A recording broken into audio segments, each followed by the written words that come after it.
저희가 뭐 근황 겸 간단하게 말씀을 드려야 되는 게 해병대원 특검법 결국에 부결이 됐습니다. 네, 부결이 됐습니다. 찬성 179표, 반대 111표, 거기다 기권 4표가 나왔죠. 네, 그러면은 이제 그 국민의힘 쪽에서는 미리 이제 예고를 했던 사람이 5명이었는데 그렇죠. 김웅, 안철수, 유이동, 최재형, 김근태까지. 네.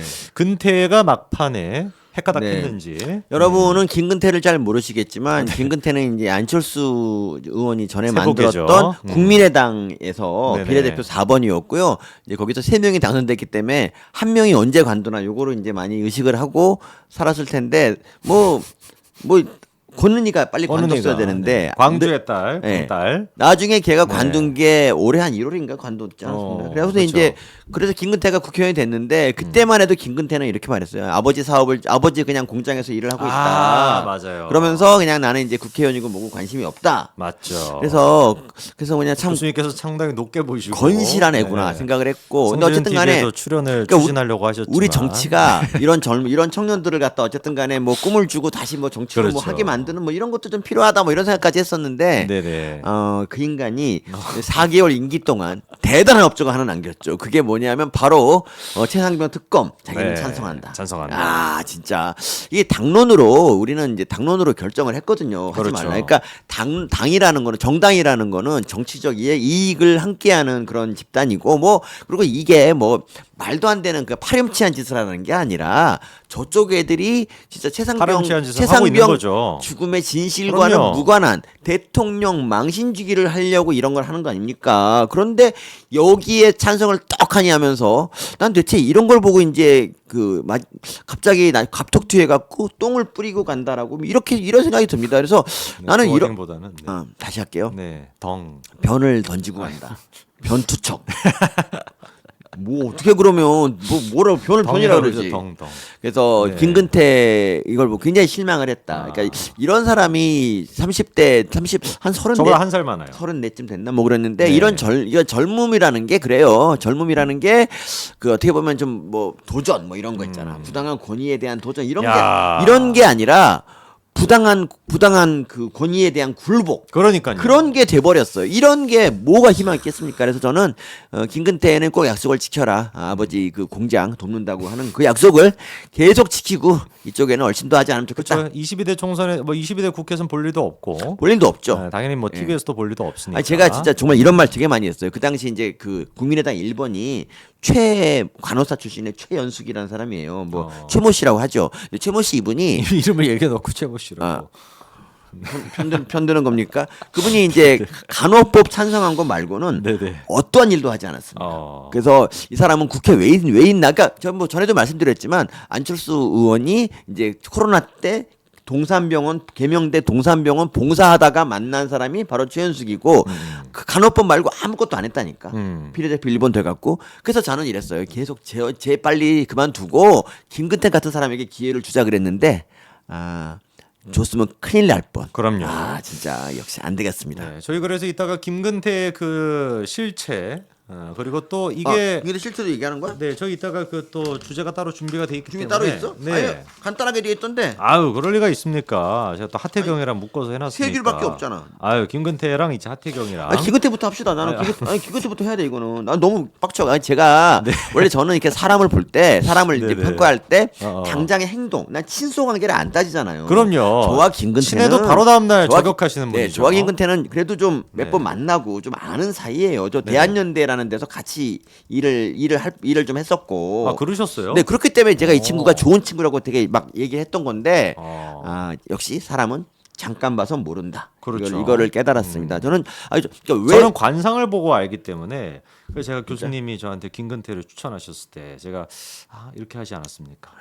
그러니까 얼굴도 그냥 훈남 스타일이고 키도 되게 크고 모르고 반팸이고 뭐 이러고 보수 뭐 이런 이념이 있어갖고 저는 좋아했었는데 네네. 어쨌든 제가 이번엔 완전히 틀린 걸로 정말. 거의 대부분 제가 말씀드리는 사람 평가가 맞지 않나요? 근데 좋게 평가하는 사람 하나도 없어요.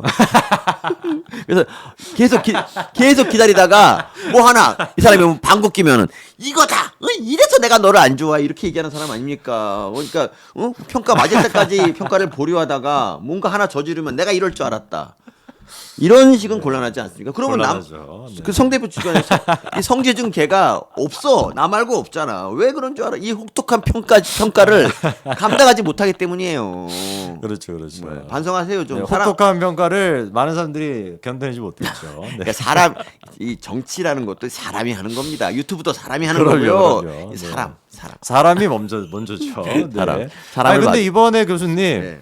어쨌거나 부결이 될 거다라는 거는 예상이 좀 됐었고. 아니 부결 예상 못했어요 저는. 그러셨어요? 아니 그러니까 저 저는 아까 전에 그 방송할 때 반드시 부결될 거라고 안 될 리가 그러니까 없죠. 이례적으로 저는 이제 이 국회 방송 표결부터 계속 이제 틀어놓고 또 언제 결과 나오나 막 초조해. 왜냐하면 108 중에 103이잖아. 근데 우리 보수가 왜 안 되냐 이런 생각을 좀 하면 그 막 그 뭐냐 뭔가 좀 자기가 반대하고 이러면 또 있어 보인다는 그런 뭐 이상한 공명심 이런 게 텐션비. 있는 애가 있고 그걸 또 밝히는 애가 있고 안 밝히는 애가 있을 것 같더라고. 그렇죠. 그래서 걱정했어요. 한 3명만 이게 떨어지면 끝장인 거 저는 아닙니까? 예. 이게 반드시 부결될 거라고 봤던 게 예. 애당초 일단 그 해병대 이 특검 문제가 예. 이슈가 많이 안 됐어요. 연금 개혁이고 뭐고 다 지금 때려치고 해병대 최상병 특검만 지금 계속 얘기했는데 무슨 그럼에도 불구하고 제가 느끼기에는 사람들의 그 관심이 이게 뭐 김호중 효과인지는 모르겠지만 김호중과 강영욱 효과 때문인지는 몰라도 그렇게 사람들이 그 이제 해병대 특검 문제에 대해 가지고 정치권을 제외한 일반 국민들이 별 관심이 일반 없었습니다. 국민들은 그럴 수 있는데 그래서 근데, 예. 일반 국민들이 관심이 없기 때문에 만약에 일반 국민들이 관심이 굉장히 높았으면 아마 제가 봤었을 때는 내가 찬성표를 던지겠다라고 얘기했던 5명 이상의 사람들이 나올 수도 있는데 워낙에 이게 지금 국민적인 관심이 딱히 그렇게 없는 상태고 이거에 대해서 대통령에 대해서 막 분노까지 이어지는 분위기가 아니잖아요. 예. 지난주 주말에 뭐 야 7당 다 같이 모여가지고 했다라고 해도 기사 찾아보지 않고서는 모를 정도로 별로 사람들이 그게 그 이슈가 안 됐습니다. 그래서 제가 봤었을 때는 5명 선언했던 사람들이 어쩔 수 없이 하겠고 걔네들이 이제 골로 가겠죠 이제 앞으로 네. 골로 갈 텐데 그 이상은 나오기가 어려울 거다. 저는 반드시 부결될 거라고 봤는데 일단 그거를 분석해봐야 될 것 같아요, 교수님. 찬성 179에 반대 111에 무효 4니까 네. 무효도 사실상 반대입니다. 네. 그러면은 115명이 반대표를 던졌다라는 것인데 그렇죠. 그러면 국민의힘의 108명 중에서 107명이 참석을 했는데 103명이 된 거죠. 그러면 103명이죠. 예. 그러면 102명? 102명이니까 105니까 13명이 민주당 쪽에서 뭔가 좀 반란표가 네, 나왔다라고 볼 민주당이나 수도 뭐 있는 다른- 거예요. 네, 그렇죠, 네. 그렇죠. 정의당이나 뭐 이런 데에서는 사실 뭐 딱히 그건 없었을 것 같고. 정의당이 그럴 리가 없죠. 그럼 민주당에서 13표 가까이나 반란표가 나왔는데 이건 좀 어떻게 봐야 될까? 이건 이재명에 대한 체포동의안도 아니었음에도 불구하고 민주당 쪽에서 반란표가 일단 최소한 몇 표는 나왔다는 뜻이니까요. 제가 음. 그 이제 부결 소식을 들은 게 한 30분 전인데 저는 어떤 거에 사태에 대한 분석하는데 1시간이 걸립니다. 그래서 시간이 조금 모자랐어요. 그래서 민주당이 왜 이거를 부결을 했는가 여기에 대해서는 제가 뭐 완벽하게 답을 못 하겠습니다. 하지만 이제 답을 굳이 한다면 원래 이럴 때 그 교수님의 이제 진가가 또 답을 발휘되시죠. 한다면 네네. 30분 뒤에 하겠습니다. 죄송합니다. 아니 사실 근데 혹시 그러면 먼저 왜 그런지 얘기를 해주면 내가 그걸 보고 나도 내 의견을 말할게. 아 근데 뭐 뻔한 거 아니겠습니까? 이재명 대표 체제에 대한 어떤 반발 심부 이런 거 아닐까요? 그러니까 이건 민생이 아니다라고 뭐 생각하는 그런 사람? 근데 민주당이 그런 사람이 민주당에 있을 수가 있을까? 그러니까요. 그래서 좀 이해가 안 저도 가는데. 좀 이해가 안 되는 게 이거는 어쨌거나 민주당 입장에서 상식적으로 판단을 했다는 건데 13명 정도가 그럴 이유가 없잖아 원래 저도 민주당의 모습으로 민주당이 그런 보면은. 애들이 아닌데 그런 애들이 아니니까. 민주당은 이래서 이제 또 부정 선거를 주장하지 않을까? 제 생각입니다. 너무 막 던지시는 아니, 그게 아니고 저도 이런 결과가 왜 나온지 혹시- 잘 모르겠는데 혹시 바로 직전에 있었던 추미애나 뭐 이런 것들이 좀 영향이 있을까요? 그것도 조금 관계가 있을 것 같아요. 아니면은 좀 친문이나 뭐 이런 쪽에 좀 반발? 왜냐면은 이번에 고민정이가 종부세 폐지 그 얘기했다가 네네. 개딸들한테 지금 엄청나게 욕을 먹고 있다라고 하는데 고민정은 종부세가 뭔지 알고는 반대하는 거죠. 나 사실 그거 좀 헷갈리더라고요. 그냥 뭐 뭔지 몰랐다에 난 한 표인데. 그럴 가능성도 높죠. 네, 그럼요. 어쨌거나 그래서 지금 개딸들 같은 경우는 네. 부고 소식 받은 것처럼 지금 완전히 지금 난리가 났다고 합니다. 제명의 네. 마을에서는 지금 13명 이 배신자 척결해야 된다고. 근데 전 이번에 보고 너무 슬펐던 게 뭐냐면 네. 이게 이제 뭐 5명인데 뭐 5명이 찬성한다 그러니까 우리는 이제 102명 뭐 100개밖에 안 되잖아. 거기서 2명만 더 이렇게 되면은 이제 뭐 큰일 나죠. 그러니까 이게 뭐 몇 달 동안 계속 대통령실 압수수색하는 거 나오고 뭐 대통령 경로 얘기 나오고 이러면 이제 우리 대통령은 진짜 뭘 할 수가 없어요. 이런 상황에서 특검의 특징은 피의사실 공표로부터 자유롭다는 거예요. 난 이게 그래서 특검은 거의 치해복권 같은 건데 야당이 임명하는 그런 이상한 뭐 최강욱 같은 놈이 와서 수사를 하는 데다가 뭐 브리핑도 다 하고 뭐 압수수색 같은 것도 다음에 또 뭐 거의 초법적인 절차를 이제 거칠 수 있는데 이렇기 때문에 이걸 하는 몇 달 동안은 정말 우리가 아무것도 못 한다니까요. 아니, 마비되는 거죠. 그러니까 우리는 최상병 이 진실이 드러나는 게 무서운 게 아니라 이 특검의 본질이 바로 그런 망신주기이기 때문에 그런 건데 제가 하여튼 너무 아쉬운 게 이거예요. 지금까지 이제 뭐 108명이니까 우리가 8명만 나가게 되면 끝이다라는 이런 불안감. 근데 이거를 다시 22대 국회에서 똑같이 이걸 해야 돼요. 그래서 우리가 이번에 총선 진짜 우리가 118명만 돼도 10석만 더 어서 그랬어도 민주당이 이렇게 특검을 맘대로 못해. 왜냐하면 이렇게 18명이 이렇게 딱 이탈하는 거 쉽지 않잖아. 그래서 이런 짓을 못 할 건데 지금 몇 명 안 되니까 혹시 하고 하는 거라고. 그러니까 이게 너무 안타깝고 언제까지 그러니까 앞으로 우리 국회는요 이번 임기 내내 계속 특검안이 올라올 거예요. 뭐 말해도 올라올 것이고 그때마다 이런 의결이 있고 민생이고 뭐고 없어. 앞으로 우리는 그러니까 이게 이번에 총선 패배의 대가래요. 네, 거기서 이제 이번에 개망신 당한 사람이 한 사람 있습니다. 박주민이죠. 네. 주민이가 주제넘게 국민의힘 쪽에 있는 사람들한테까지도 면담을 지가 했다면서 이번에 이제 또 얘기를 밝혔죠.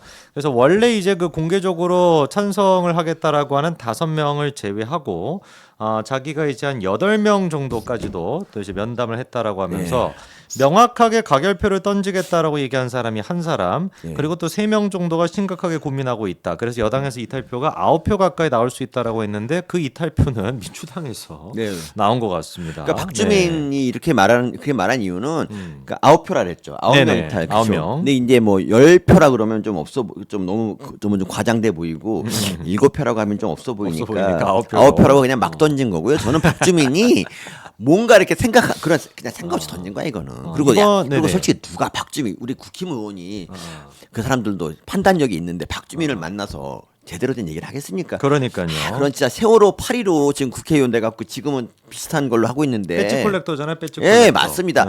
이런 사람 정말 박주민은 좀 생각을 해봐야 돼요. 자기 자신에 대해서 다른 사람들의 평가가 어떤 것인가. 그러니까요. 우리 주민이 같은 경우는 이번에 개망신 당했습니다. 이탈표를 챙겼어야 되는 거는 국민의힘이 아니라 민주당이었어요. 민주당이었죠. 거기에다가 이제 뭐 김근태 얘기는 아까 저희가 했으니까 사실 뭐 얘는 앞으로 볼 일도 없어서 굳이 뭐 하지 말죠. 저도 뭐 그냥 뭐 근태는 저보다 한 살 많다는 정도까지. 나이는 한 살 많지만 지능은 한 10몇 년이 좀 떨어진다 이렇게 생각합니다. 그리고 이제 하태경 의원이 이번에 굉장히 좀 소신 있는 모습을 보여줬습니다. 그렇죠. 하태경 의원이 해병대원 특검 소신대로 반대표 던질 것이다라고 얘기하면서 너무 정확하게 이번에 짚어줬어요. 공수처에서 수사를 지금 진행하고 있지 않냐. 그래서 종합적인 진상규명과 재발방지체 마련에는 특검보다 국회 국정조사가 더 효과적이다. 그리고 민주당이 주장해서 민주당이 만들었던 공수처 수사가 미진할 때 하면 되는 거 아니냐라고 또 얘기를 했고요. 그리고 특검법을 추진하는 민주당 의원들한테도 아니 경찰과 공수처의 수사를 막고 특검을 해야 되는 이유가 뭐냐라고 물어봤을 때 답변을 제대로 듣지 못했다라는 거예요. 그러면서 소신대로 반대표를 던질 거라고 했는데 저는 개인적으로 이번에 하태경 의원이 좀 아쉽다. 그러니까 이해운 의원한테 져서 공천을 못 받았지만 아마 하태경이 나갔으면은 충분히 당선될 저도 가능성이 그렇습니다. 높아 보여요. 거기서 그렇고 뭐 종로도 마찬가지고. 그래서 그렇죠. 저는 뭐 하태경 그러니까 어쨌든 간에 부산의 기득권을 버리고 이제 수도권으로 이제 먼저 왔잖아요. 챙겨줄만 한데. 저는 그게 되게 용기 있는 행동이라고 칭송을 받았는데 그렇죠. 아무도 안 챙겨줬다는 게 저는 좀 이해가 안 되죠. 그래서 하태경 의원도 물론 이제 뭐 약간 뭐 이준석과의 관계 이런 거에서 의심이 좀 있지만 그럼에도 불구하고 이 정도 되는 의원 정도면 우리가 좀 품고 그냥 좀 공천을 줬어야 된다 생각합니다. 그리고 그러니까요. 어쨌든 간에 지금 여러분 아셔야 될 게 그 순직에 대한 네. 박주민 그지관상이라고. 아 진짜 그렇죠. 그지관상이죠. 그렇죠. 솔직히 박주민이 있잖아요. 네네. 만약 국회의원 이렇게 배지를 안 달았으면 얘가 사회적으로 뭘 했겠습니까? 제대로 얘가 그냥 열심히 뭐 변호사 해갖고 누가 얘한테 오겠습니까? 안 온다고 안 와. 그래서 그러니까 그 생계형 정치인이야. 생계형 정치인 네, 그런 건데. 그렇습니다. 네. 뭐 하태경 얘기했었나? 네네. 어쨌든 네. 하태경 지금 최상병 순직에 대한 거는 경찰에 네. 수사하고 있고요. 그리고 수사 외압에 대한 거를 공수처도 지금 하고 있습니다. 공수처가 수사하고 네. 있어요. 그래서 이거 그러니까 저기 지금 굳이 특검 같은 거를 할 필요가 전혀 없다는 그럼요. 거. 예, 뭐 그럼 그렇습니다. 그래서 이제 그 결국에 이 해병대원 특검 문제 같은 경우는 부결이 됐고 민주당에서 다시 또 재의결하겠다라고 하지만 글쎄요 그렇게 됐었을 때 민주당 이탈표가 더 나올 수도 있습니다. 그 이후에는 아니 민주당은 음. 뭐든지 할 수 있다고 봅니다. 우리가 설마라고 하면 그걸 하는 집단이고 뭐 도이치 특검법도 좀 이따 또 올라올 거 그러니까요. 아닙니까? 이것도 네. 도이치 특검법도 여러분 뭐 작년에 이거 다 패스트트랙 해갖고 이제 12월에 투표하도록 했잖아요. 그래서 거기서 거부권 썼는데 다시 재의결을 할 때 일부러 공천 떨어진 사람 동정심까지 해갖고 막 나중에 좀 했잖아. 근데 그건 안 돼. 근데 어쨌든 하태경을 본받아야 되는 게 하태경이라면은 야 내가 이렇게 당을 위해 열심히 했는데 공천도 안 주고 그래서 속상해서 찬성표를 던질 수도 있어요. 그리고 뭐 그러니까 속 좁은 사람 같은 그런단 말이야. 근데 이거는 원칙에 어긋난다. 다 이렇게 이런 사람이 좀 훌륭한 사람이라고 봅니다. 맞습니다. 그래서 저희가 요 얘기 부결된 것까지 정리를 한번 해보고요.